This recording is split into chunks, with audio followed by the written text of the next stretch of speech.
So I want you to put your thinking caps on before we get started, okay? I want you to think about what would you do if this was you? What would you do if this was you? This is a story I read this week. This woman wrote and said, my mother-in-law is the most meddling woman on the planet. So what do you do? She had my husband when she was 17 years old. So she was 17, she got pregnant. My husband, she said, has never even met his biological father. So she raised him to be her best friend, not her son. They literally do everything together. Matter of fact, when he decided to start playing competitive sports, she learned the sport so they could compete together. She invites herself wherever we are and hangs out with us. She even started hanging out with some of our friends when we aren't there. My husband is troubled by his mother's behavior, here's the key sentence, but is afraid to say anything to her. She is the only family he has. She's constantly complaining about money, but she chooses to spend money so poorly. And to the point where my husband has to he feels the need to bail her out of all of her financial messes.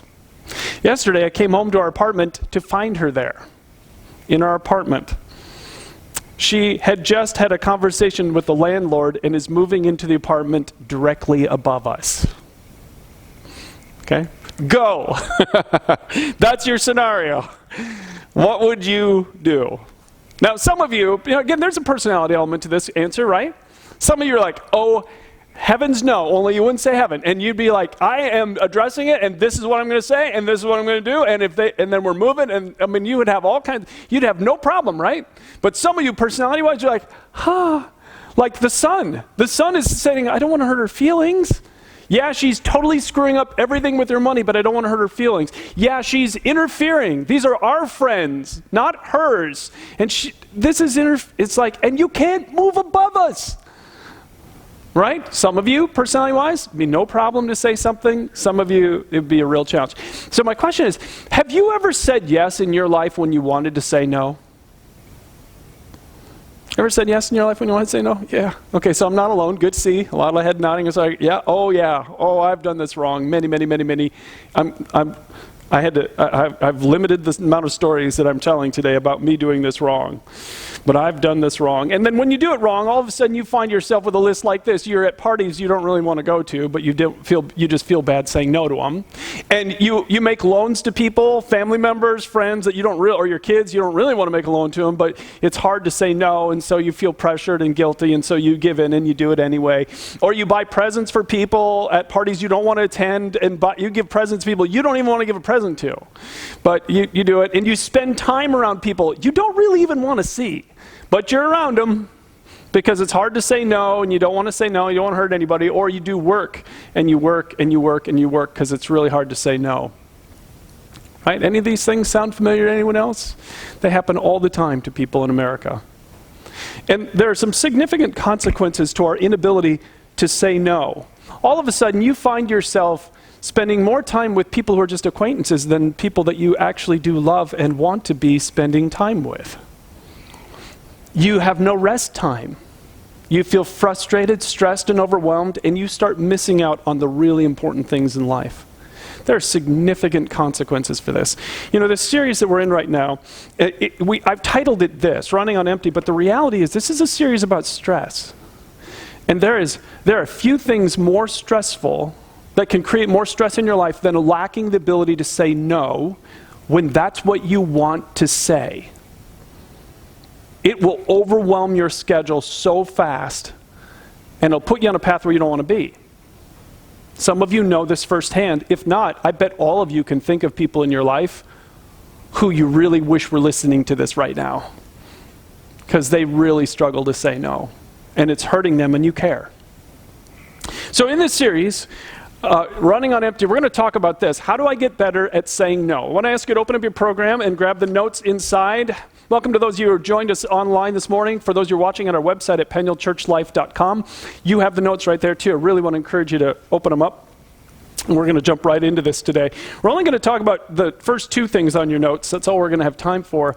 The first thing that has to happen if you're going to get better at saying no is you got to change the soundtrack. Everybody has a soundtrack playing in their mind. Every single person. You have a soundtrack playing in your mind. And it is affecting your ability to either say no or your inability. Some of you can say it because you have the right thoughts in your mind. Some of you can't say it because you have the wrong thoughts in your mind. You got to identify what that is and replace it. So here's what I want you to hear. I was reading of a Christian who is what they call a social influencer. So you know what this means? He's got a large online presence. Lots and lots of people read his blog, listen to his stuff, read his books. And he had a person start following him online. And this was a significant person in his life and very influential. And all of a sudden he starts following him. And then one day, this person that he really liked wrote him an email and said, I'm going to be in town at this time on this day. Would you like to go out for coffee with me? And it was like a huge honor. And the only problem was he'd already scheduled a special date with his wife at that exact time. So he had to say no to one of them. So he said no to this guy. Made the right decision, said no to the guy, kept the date with his wife, but then he said this. He said, the irony is, I actually felt guilty about saying no to this stranger when I should have felt guilty about even considering giving up the date with my spouse. Do you hear what he's saying? It's like, why did I feel guilty about saying no to a stranger and not feel guilty about considering saying no to my wife? That is a great question. Because this is what's really the problem, right? If you thought, like if you were in that situation and this was your mother-in-law and she was always interfering and always meddling and you wanted to say no but you weren't, so many things would come out, right? I feel bad saying no to my mom or my mother-in-law, right? You would start talking about emotions. So the question is, where are your emotions coming from? Because it's emotion. He felt an emotion, didn't he? He felt the emotion of guilt. I feel guilty saying no. Have you ever felt guilty saying no to something? Ever felt guilt? You're feeling an emotion. Where's that come from? This is so critical. If you really want to deal with what's driving you to say yes when you want to say no, you got to deal with your emotions. So your emotions don't just pop up. Okay, they are always, and this is really good news, they are rooted in something. So flip your notes over on the back. Some of you heard me talk about this before. This is the ABCs. First, there's an activating factor. Something happens that triggers every emotion you feel. In this case, an important stranger reached out to him. Sounds like the start of a mystery book, right? It's like, ooh, an important stranger reached out. So that's what happened. It was important to him. And then B, there's a belief that's formed, which we will come back to. And then C, there's an emotional consequence. In the story I just told, he felt the emotion of guilt for saying no to a complete stranger in his life. This is, every emotion you feel in your life follows this formula. Something happens, there's a belief that gets formed in your head, and you feel something. So like that young boy, he wants to tell his mother-in-law that he doesn't approve of his mother-in-law's spending. He doesn't approve of her behavior. But it said he's afraid to do it. Guess what fear is? An emotion. He felt afraid. Now, where does that emotion come from? Well, it comes from the letter I skipped. It comes from the beliefs in our head. These are your soundtracks. You have soundtracks playing in your head that are creating every emotion you feel. Every emotion you feel, every time you feel anxious, every time you feel scared, every time you feel worried, every time you feel angry, that's an emotion, and there's a belief behind what you feel. Now in the story, unfortunately, that guy doesn't tell me why he felt guilty, but this is the hard work of it. The hard work of it, what he needed to do is he had to actually sit down and say, I feel guilty. I feel more guilty about saying no to a stranger than even about being tempted to say no to my wife. Why is that? What's the belief in my mind? And so I had to speculate. It could be that he believed that it's wrong to turn people down. Or, boy, he thought, if I say no to him, he might stop following me. Right? If that's your big thing in life, is you want 1 billion followers on your social media, that could create some fear, right? It could be that he thought, maybe the guy wants to offer me a business opportunity. What if I'm missing out? What if I'm missing out? It could have been anything. So you have to do the hard work whenever you feel an emotion, like I feel guilty about saying no to my mom. I feel guilty about saying no to my boss. I feel afraid to say, okay, you're telling me you have an emotion. You have to back up to what the belief is. And here's the tricky thing about it. Beliefs, they are instant. Your brain is an incredible machine. It forms connections. And it's not like this guy sat down and said, I wonder what I believe about this situation. Oh no, your beliefs are just instantly there, whether you're aware of them or not. You're aware of your emotions if you're paying attention, but you're not aware of your beliefs. But you have to actually back up and say, what's driving this emotion? What beliefs are in my head? What's the soundtrack that's playing? In order for you to do what the Bible says you are capable of doing, you can dispute the improper thoughts in your head and exchange them for the promises of God. And that's when your life gets a lot easier. So the key question is, for those of you who really struggle with this, why do I keep saying yes when I want to say no? Why do I keep saying yes when I want to say no? Well, it's because I feel something. What do you feel?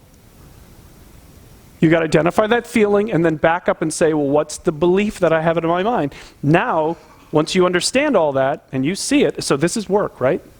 You're not just going to figure this out sitting here. You're going to have to actually sit down and think about this. But once you do, then you can point to what God says, because God gives us the freedom for living in this world without fear of people. So let me show you a couple of my favorite promises of God.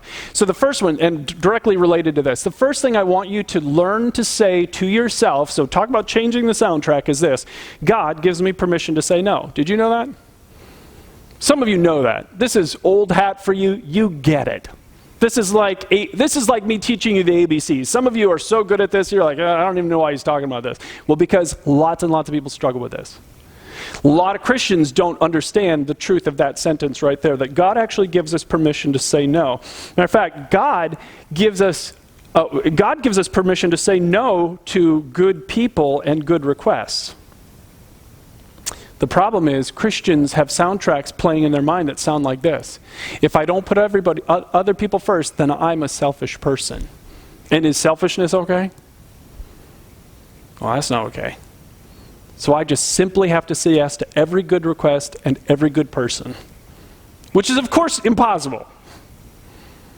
You're going to have to say no at some point. And usually who do we end up saying no to? Spouse, kids, God. How many of you are so busy you have no time to even spend a little bit of time with God? We sacrifice all the things that are of greater importance because we just can't say no. So some people have this soundtrack playing in their mind: it's my responsibility to make sure everyone is happy. You ever had that? If you're a middle child like me, growing up in a middle child, I also had two my parents were both alcoholics. So you're a middle child of two alcoholic parents. Guess what message you get in your head? It's my job to keep the peace. It's my job to make sure everyone's happy. It's my job. It's my job. It's my job. Now, you think I ever sat down at the age of 8 and wrote that out? No chance. It just was formed because of the environment that I lived in. Your environment has shaped what you believe. Some of you have a belief similar to this in your head. It will drive you crazy. And putting everyone's needs in front of my own is always right. Oh, I can't tell how many Christians think that. They think it's selfish to take care of their own needs. Do you know Jesus actually modeled this? He actually took his disciples away to have alone time because it was what they needed. Do you know that Jesus actually said this? Oh, sorry, jumping ahead. The truth, here's the truth. I want you to know this. God gives you permission to say no, even no to good people and good requests. I'm coming back to this again and again because I want you to lock it in your mind. And I'm going to give you an amazing example that I just only saw this week in the Bible. I can't wait to show you this example in a minute. But first, let me go to Jesus. Jesus said, hey, simply let your yes be yes and your no be no. You have the right to say no. You have the right to say no to good people and good requests. No. And you don't have to explain it. You can just say no. And that's okay with him. You have the right to do it. And Jesus did it. Do you know there was one point in one of the stories I was reading about Jesus this week, he was in a community and they were just being changed by his teaching. And he started packing up, getting ready to go. And they came and they begged him to stay. What a good request, right? Please stay with us. Keep teaching us about God. And he said, no. And he left. Jesus modeled all of this for us. Jesus modeled that we have the right to say no, even to good requests and to good people. Matter of fact, you will never get good at saying no until you internalize the truth that's on this slide again. That's why I'm coming back to it again. God gives me permission to say no, even no to good people and to good requests. So I want you to just right now, silently in your own head, I want you to say that. I want you to say it to yourself, and I want you to see if you actually believe it. Does it make you at all uncomfortable? This is the truth of what he's taught. That you have the right. And he gives you permission to say no. So, that's the first thing you have to internalize. The second truth that I just love that ties into this so well, and this is, why can't I get in a time machine and go back to when I was 20 and have this old me go back to my 20-year-old self and tell myself this? Because this drove me insane. This has resulted in, if I'd have known this at 20, first off, would I have listened to myself at 20? Probably not. Probably not. Had to learn this one the hard way, but talk about learning the hard way. God can replace my lost opportunities. So many times, I admit, I did this wrong. I did so much of what I'm talking to you about wrong. Because it was so hard for me to say no for so many years because I was given so many opportunities, and one of the biggest fears in my life was missing out. Years ago, I got connected with this Christian college in Nebraska, in Omaha. A couple of my kids actually went there for a while. I loved it. Great Christian school. And as my relationship with them grew, they started giving me more opportunities. First, they brought me out to teach in a classroom, which was really cool. And then they brought me out to be their chapel speaker, which was really cool. And then one day they called and said, there's this church up in South Dakota, and they want to host a rural conference for pastors and churches. And we gave them your name to be the featured keynote speaker. It's like, what? You get me? You want me? It's like, wow. Now, could my schedule even remotely handle the amount of prep and the 9.5-hour drive out to the middle of nowhere to do a conference? No way. So guess what I said? Yeah, because in my mind, it's like, well, what if I miss out? What if they never ask me again? What if I say no to this and they're like, well, we're just not going to ask Brian anymore because Brian just said no to us. And so this crazy thought, and again, do you think I was conscious of any of that? Nope, no consciousness at all. I just kept saying yes and yes and yes and yes to an overloaded schedule. And it was really costly. So what I believe now is, and I'm going to talk about this more in a moment, if you will make the will of God your number one concern, so that all you're doing when a decision comes up and an opportunity comes up, it says, God, what would you like me to do? If you'll make his will number one, even if that's a no in that situation, then God will make a way for you in the future. You don't have to kill yourself to make all the things happen. Matter of fact, if the path you're on is self-destructive, then it's not God's path. I don't believe that. Here's what I would show you to. In Isaiah, God said to the nation of Israel, I'm the Lord, who opened a way through the waters, making a dry path through the sea. Do you know what he's talking about here in this verse? It's the story of the Exodus, God bringing the nation of Israel out of slavery in Egypt through the Red Sea. With his power, he parted the sea and then dried the ground so that the nation of Israel, could walk through. And he says, I did this. I can make a way. Now, can you make a way? Can you make that way?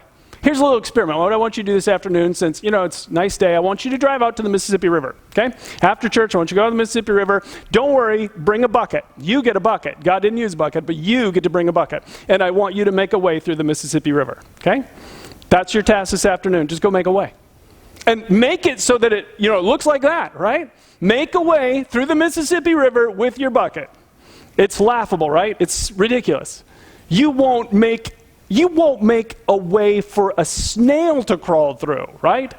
And our God, just with his own power in a single word, makes a way through anything. That's why the most important thing in your life is to put God at the center so that you're doing his will, and then he makes the way for you. Or you can go my way, what I did for so many decades of my life. I'm going to make a way. I'm going to make it all happen. I'm going to make it all happen. If it's to be, it's up to me, and you can go that way. And that way is very destructive.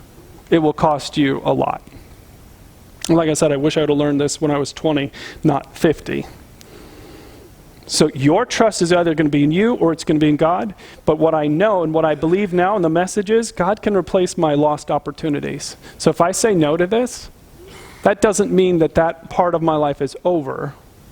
God can replace. He can make a way and replace the opportunities that I'm saying no to. And I believe that. I believe that that God who did that makes ways. It's in my life right now. He's making ways for me. Well, the third thing that you got to put in your mind, this third soundtrack is, this one is truthfully the hardest one for me to tell you. This one hurts. You are always saying no to something. You are always saying no to something. Yes and no always has consequences. And this is what, again, I did not understand. Yes and no always has you only have a set amount of money, a set amount of time.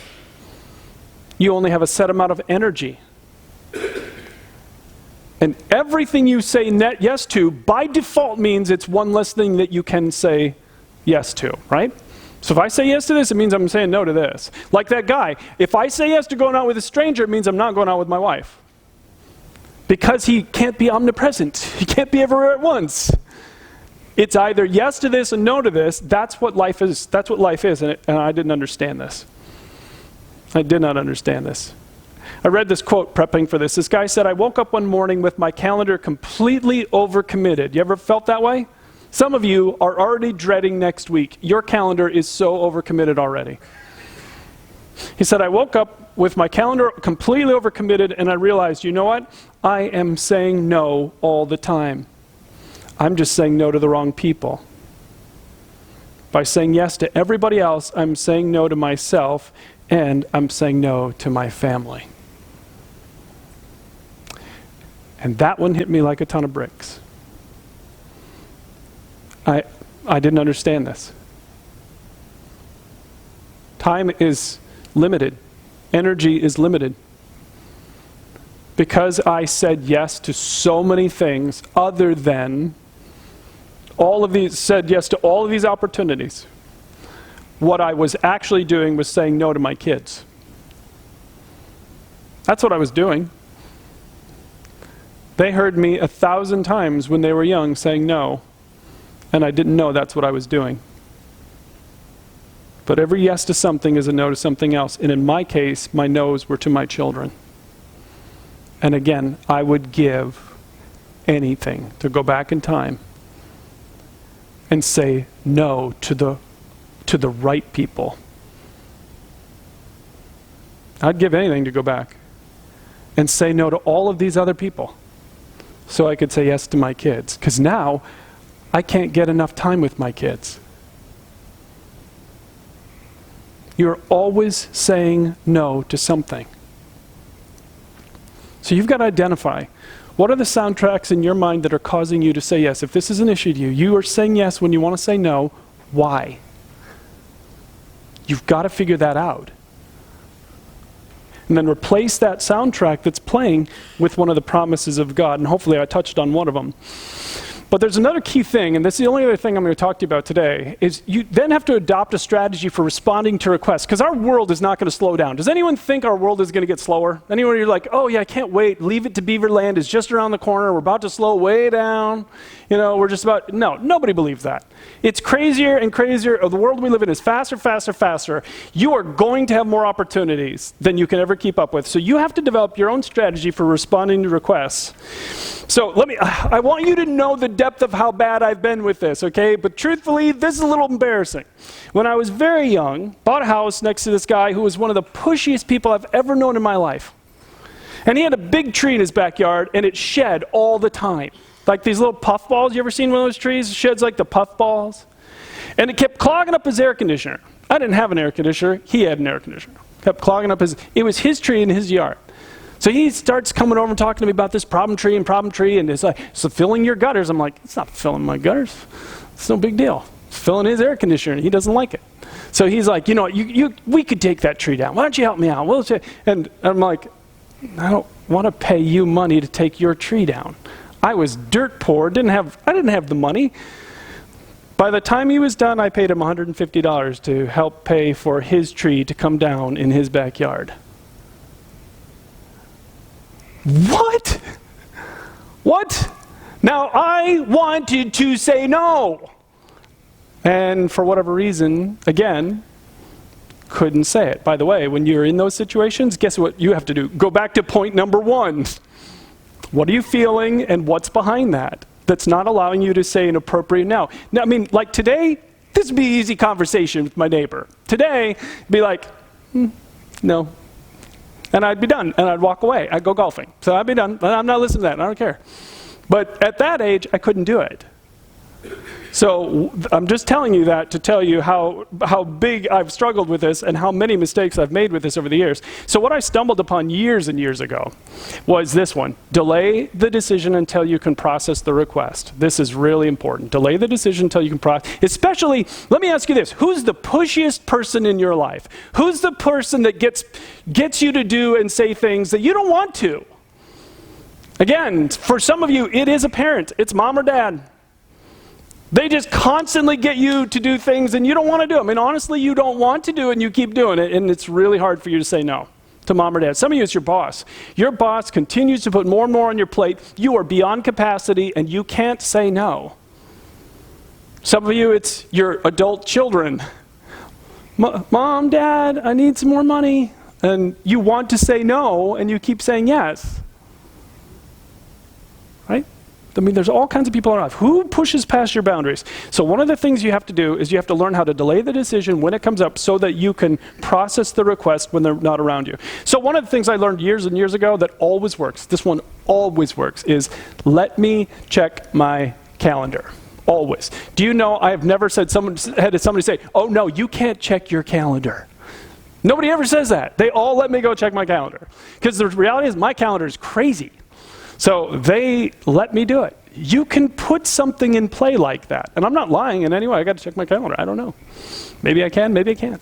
But you have to come up with something that works for you that's going to allow you to not feel pressured to make a decision in the moment, or a decision where you don't have really time to think about what do you want to do.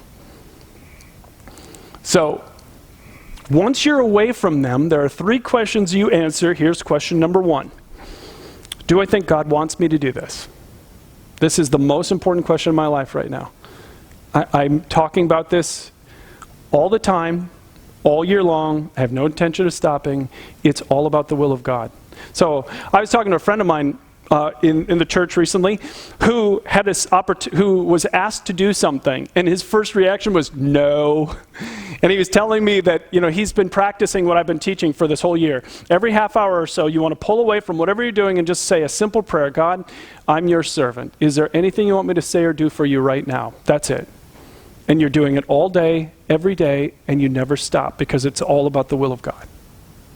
Is there anything you want me to say or do for you right now? So he got this request. His instant reaction was no. He prayed the prayer. And all of a sudden, it was just like God just wrote it in his brain. It's like, yes, this one's for me. Do it. He's like, and so he did. This trumps everything to me. I'm going to pray about opportunities, and I'm going to say, Father, what would you like? Yes or no? You show me. And if he shows me yes, then the answer is yes, regardless of what I feel. The will of God is most important. But this is where you start with.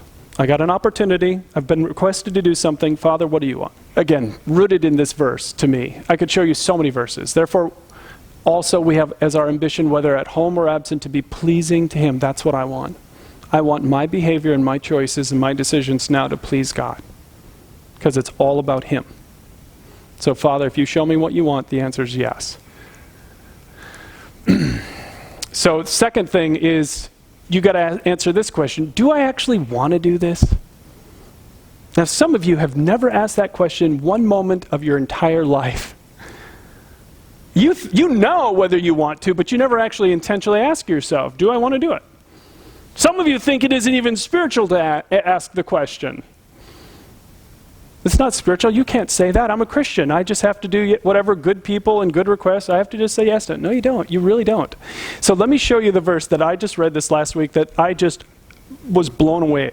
So at the end of the book of 1 Corinthians, Paul wrote to a church in Corinth that was really a mess. And at the end of it, he talked about another Christian leader, a guy named Apollos. And look at what he said. He said, now, about our brother Apollos, I urged him to visit you with the other believers, but he was not willing to go right now. I read that and I just like, oh, there's a lot I like about this verse. First of all, this is the Apostle Paul. So even if you're new to Christianity, that's like Jesus, Moses, Abraham, Paul. I mean, Paul is one of the big figures in the Bible. He's one of the church leaders. He wrote half the books of the New Testament. And he goes to Apollos and says, the Corinthian church needs you. And he didn't just ask him to go. What did he do? He urged him to go. So you have the Apostle Paul, a good person, putting pressure on you to go. And what does Apollos say? Not right now. I'm like, whoa, how strong do you have to be internally to say no to the Apostle Paul? Good person, good request, and he just said, no. I want you to see this verse. It's in the Bible because, and by the way, there's no excuse. Some of you need to stop giving explanations for your no. There's no explanation. It's just no, which by the way is what Jesus said. Let your yes be yes and your no be no. He's like, no, not at this time.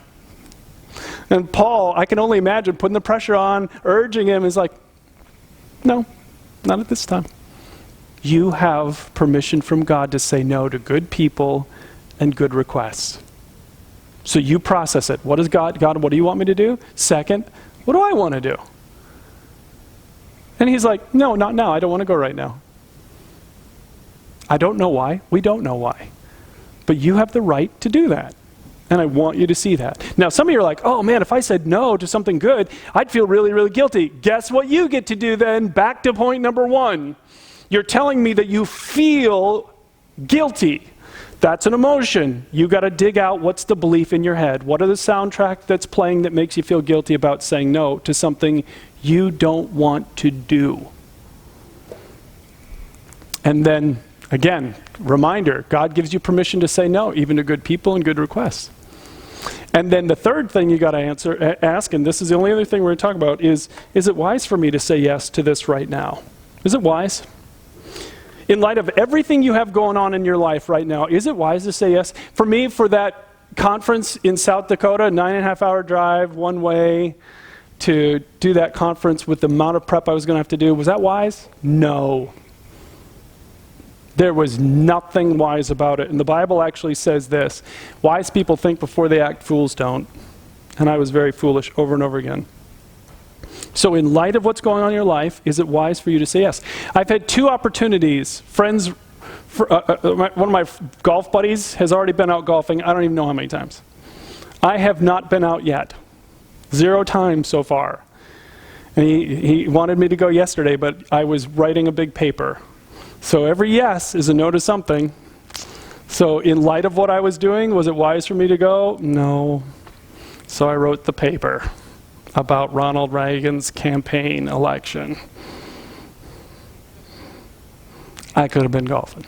But every yes is a no to something. But for me, it was a fairly easy decision, even though emotionally made me sad, because I would rather have been golfing. Because in light of what you're going through, is it wise for you to say yes to this right now? Wisdom matters to God. It really matters to Him. So here's what this all comes down to. Some of you, you know there are some no's you need to say. There are some no's you need to say. Somebody asks you to do something, you don't want to go help paint their house. You just don't. You have no interest, you have no time. But that's what they're asking, or you don't want to give them money. First off, things are tight for you financially. You feel, and they spend it on stupid stuff. And you don't want to spend your money on their stupid stuff. You want to spend it on your own stupid stuff. So it's like, you know what the answer is. And now you know that it's okay. God says it's okay to say no. You can say it electronically if appropriate. Text, no, that's okay. It's not wrong. It's not a sin. You can say, not at this time, or I can't right now. And then one of the things they always teach is be a broken record. You know what broken record is? It would skip and repeat the same phrase over and over again. That's what a broken record was. I had to explain that in case people have never heard that. But that means that once you've got your no, you just say it again. No. Because like the Apostle Paul urging you to go to Corinth, no, not at this time. No, not at this time. No, not at this time. No, not at this time. And that's a broken record. And the last one, you don't need to explain it. You don't need to explain it. You can just say, no, not at this time. And by practicing these things, it will really begin to change your life. Now I know what some of you are thinking. What if they get mad? What if they start to pout? What if they hang the phone up on me? What if they get angry? And that's what we're going to talk about next week. How do you handle other people's anger when you appropriately say, no, I'm not going to give you any money. Or no, I'm not going to help you with that. That's what we're going to talk about next time. So you have to either tune in or come back. But you can do this. This is what I really want you to hear me say. You can do this. This is possible. First, identify how easy is it for you to say no. Is it easy? Some of you, it's like, I don't even know what Brian's talking about this. This is so easy to say no. I don't struggle with this at all. Great. I wish you could just kind of give that out like a gift to everybody. But chances are there are probably some people in your life that you really struggle to say no to. So you first have to do that first part. Why? You got to dig out why. And you got to replace those broken soundtracks in your mind that are causing you to make the wrong decisions. That guy should never have gotten $150 from me for his tree. Why? Why? You got to dig that out. You got to replace whatever's broken inside of there with the truth. That God gives me permission to say no. Even to good requests like taking down his tree. I have the right to say no to that. What's stuck in your mind? And then the other part of it is develop that phrase that's going to give you some separation. You know what? Let me check my calendar. You know what? Give me a week to think about that. You know what? I'll get back to you on that. Whatever it is that gets the space so you can process it with those 3 questions. You can do this. Now, if you're just exploring your faith with us either here or online, I want to go back to that phrase about God making a way. And I want to do it with this picture. If I were to ask you, this is a picture, some of you know what this is. You've been there and you've seen this. This is the Grand Canyon. And if I were to ask you to stand on that one side and jump to the other side, no shot, right? I don't care if Usain Bolt tried to run as fast as he could and jump. I don't care if the world's fastest, strongest man or woman alive. Nobody's jumping that, right? No shot. There's no way. And it's a picture of what Jesus came to reveal when he was here on earth. That we are separated from a God of pure love by a gap we can't bridge. There's nothing we can do to bridge the gap. It's not that it's challenging to bridge the gap. It's impossible to bridge the gap. Because Jesus said he's a being, his Father, he said, is a being of pure love. And only beings of pure love get to be with him. And if you want to claim that you have been perfectly loving all your life, we got another conversation to have. Because nobody around you thinks that. You've been unloving with your words and deeds and behavior like I have millions of times.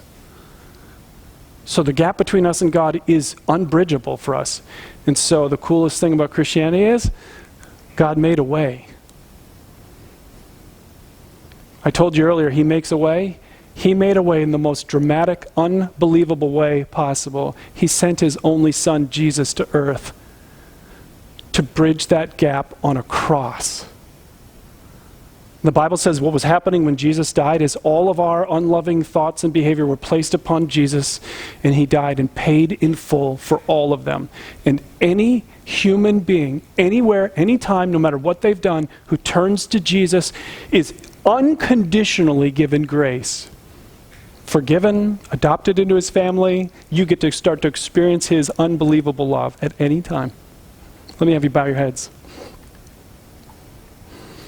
Maybe this is the next step for you spiritually, is to let Jesus Christ give this gift to you. He's ready right now. He's already made the way for you to be in a relationship with him. And if you want that relationship, with your head bowed and your eyes closed, say something like this. Say, Jesus, I'm turning to you. There's no way for me to jump that chasm. I can't get across that opening. My best efforts will never do it, and I've been unloving in my life. I admit this to you. But Jesus, I heard you died on that cross to make a way. Would you please forgive me? I'm asking for grace today. Come make yourself real to me. In Jesus' name, amen. Now, as we finish up, I want to ask you all to grab the little connection card in your program, even if you're a regular attender, but maybe some of you just prayed and asked Jesus to forgive you. There's a little box right here that you can check, or maybe you renewed your commitment. Just let us know. If you want prayer for something, you can put it on here. And if you're watching online, there's a box in the upper right-hand corner of our website where you can just click that box and let us know about things you want us to tell us or things you want us to pray for, and we'll pray for you.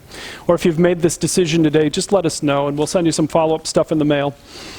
Other than that, thanks so much for coming. Hope to see you again next week when we talk about how to deal with angry people who don't like it when you say no to them. So.